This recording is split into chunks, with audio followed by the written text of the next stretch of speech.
This is our 4th year homeschooling, and our school space setup has changed multiple times over the years. Today I'm going to take you through 3 of our previous setups, and then I'll give you a tour of our 2021-2022 homeschool room.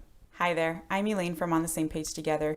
We are a Christ-centered home of learning, and on this channel we talk about all things family. If you have any questions, please drop them down in the comments below. I try to respond quickly, and I love being a part of your homeschool journey. I will do my best to link everything I can think of down in the description box. If I miss something that you're interested in, drop me a comment and I will do my best to find it for you. When we got started, we were midway through a school year and didn't have the time or space to set up something elaborate. So we decided to take over the kitchen island and do school at the dining room table. Our kitchen, dining room, and living room are all connected, so we made use of the entire living space. And this worked great until the baby was old enough to play with the toys that distracted the schoolworking kiddos. When I got tired of the distractions, I quickly threw together a schoolroom by combining kiddos' bedrooms and just using what we had around the house to see if a dedicated schoolroom would really solve our problem. Give me a thumbs up down below if you've ever done something like this with any part of your house. This space gave us the opportunity to test out a couple different room and desk layouts as we saved up money and made plans to create a dream schoolroom. The dream room was a big project. We swapped the makeshift schoolroom with the office next door, painted both rooms, and then bought and built a bunch of furniture. Thankfully, we had some amazing help come in when it came time to build and place furniture. I had a vision, and with the help of some of my favorite people, we were able to bring it to life. But we never completely finished it to be able to film a reveal for you. So here's what it looked like at the end of the year.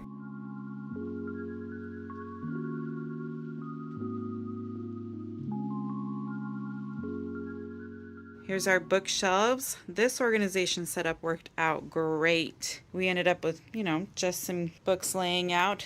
This, however, just needs to be reworked. They were always living on the floor like that. It drives me crazy. But here's our end of year memory books. If you're interested in a video about what we do for beginning of the year and end of year memories, let me know.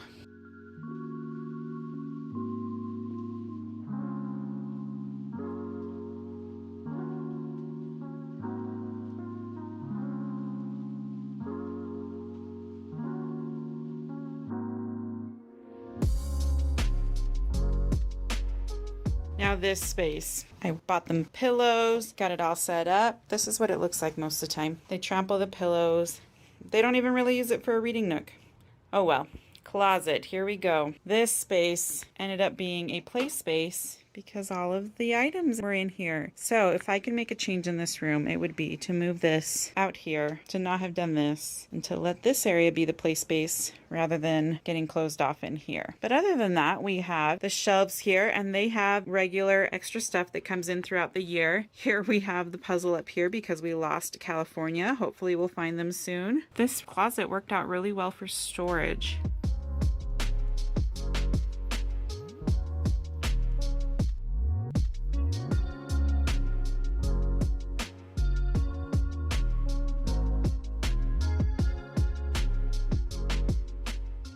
We loved this room. However, some necessary changes to other parts of the house required us to move it. So we decided to sacrifice our guest room and give a main level schoolroom a try. I got a little nervous during the process, wondering what on earth we got ourselves into, desperately missing my dream room. But by the end of it, everything found its place, and I'm really happy with the results. So without further ado, here's a tour of our 2021-2022 homeschool room. As we go through the tour, if you see anything you want to know more about, drop it down in the comments. I love answering questions and would be happy to make requested videos. Yep, there's my tripod for filming all of our flip throughs and overhead shots. This is just holding extra stuff for kiddo 3. Got some puzzles we can rotate, some fun activities for her magnetiles, and then an extra book. And of course, our first brand collaboration, we got to hang on to that. If you haven't seen that video, I will link it down below for you.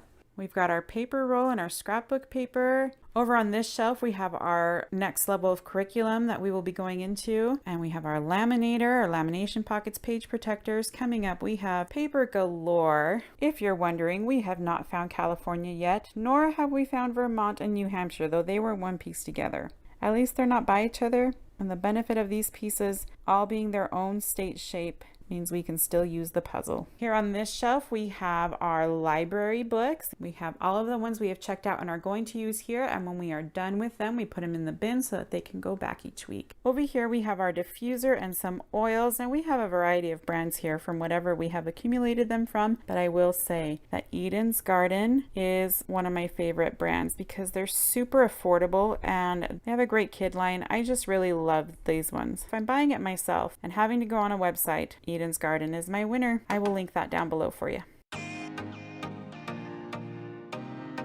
Projector up here, that's a new addition for this year and we are so excited. When we get to the wall that it's going to project on, I will show you what that's going to look like. Here's all of our group subjects. I want to find something that keeps them in good condition and makes them easily accessible. If you have any ideas on how to best set this up, I would love to read about them down in the comments because I am not loving this setup. Here's my list of subjects that we're looping, and I just write them down as I have them prepped and ready to go, and then we'll just loop through what's on the list there, and as I prep another one, I will add it on. As we finish one, I will cross it off.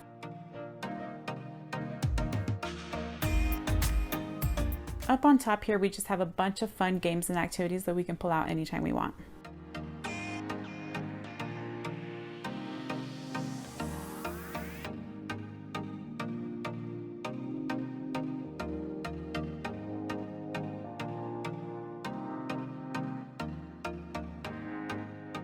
And all the way over here, we have our leveled reading library. Most of these come from the Good and the Beautiful's book list, which I will have linked in the description if you're interested. And if you want a closer look, let me know. I will do a video on that.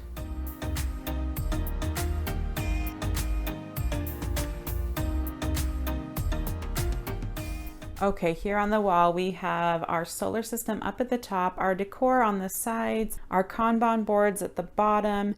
If you want to know more about how we use those, leave me a comment and I'll make a video on it. We're hoping that this reading nook will actually get used. Right here, instead of having the big wall of display books that I love dearly, we're going to do a little bookcase of forward-facing books that's just at the right height for kiddo number 3 to have access to. And this area right here is our activity center for her. All of the girls can get to it whenever they have free time, but I put this here right by this kiddo's desk to give her stuff to do while mom's busy with big sisters. I try to keep it in this room so that it's mostly school time activities so that they're exciting to her during school time. We have puzzles on top, fun coloring and activity books here, a button activity board, Connect 4 because she just loves sliding them in there and making patterns, file folder games. Over here we have Magnetiles and Magnicubes. We have some tiny Legos in this pencil box and pattern block shapes with the little boards that she can use. And here we have where our projection screen's gonna go. We started out with 2 of these stools last year and have loved them so much over the year that I did not even hesitate to buy 2 more when I needed them for this room. They are expensive. However, these 3 stools were purchased used like new from Core Designs through Amazon. There's no blemishes. They are perfect. It's just as if somebody opened the box and sent it back. And I will definitely have them linked down below. We are already loving the location of this room. It's right off the living space and has a bathroom just outside the door. I'm hoping this makes mealtime and other break transitions a little bit smoother.